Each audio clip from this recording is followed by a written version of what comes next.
So, you've got your Drupal site up and running. Nice work. But you're also going to want to manage and update your web page from time to time. And that's where the editing interface comes into play.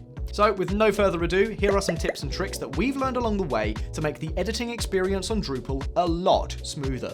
Hey everyone, welcome to the channel. Here at lvlab.it, we specialize in Drupal web development. And today, we're going to share with you our top tips for editing your Drupal site. Whether you're new to the platform or have been using it for a while, we're sure you'll find something helpful in this video. But real quick before we begin, make sure to hit the subscribe button and click the bell icon to stay up to date with all our latest content. First, let's talk about the basic structure of Drupal's content management system. When you log into Drupal, you'll be taken to the dashboard, which is basically your control panel. From there, you can access the content page, which is where you'll see a list of all the pages on your site. Just click on the title of the page you want to edit, and this will bring up the editing interface. When you're editing pages on Drupal, keep an eye on the content type. Content types are like templates. They keep your website looking consistent and save you time when you're creating new pages. Drupal comes with a few pre-built content types, like basic page and article, but you can also create your own.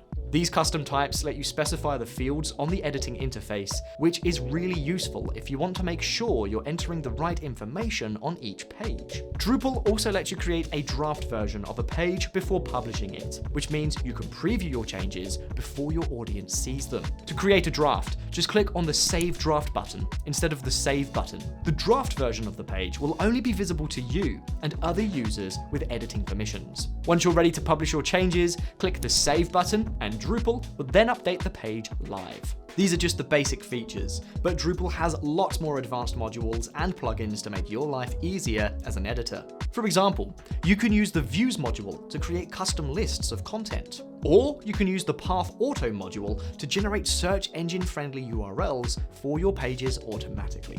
We hope you found this video helpful. If you have any questions or comments about content editing on Drupal, feel free to leave them in the comments section down below. And if you're interested in learning more about Drupal or web development in general, check out our website at lvlab.it. Finally, don't forget to like and subscribe to the channel for more content. Thank you so much for watching, and we'll see you in the next video.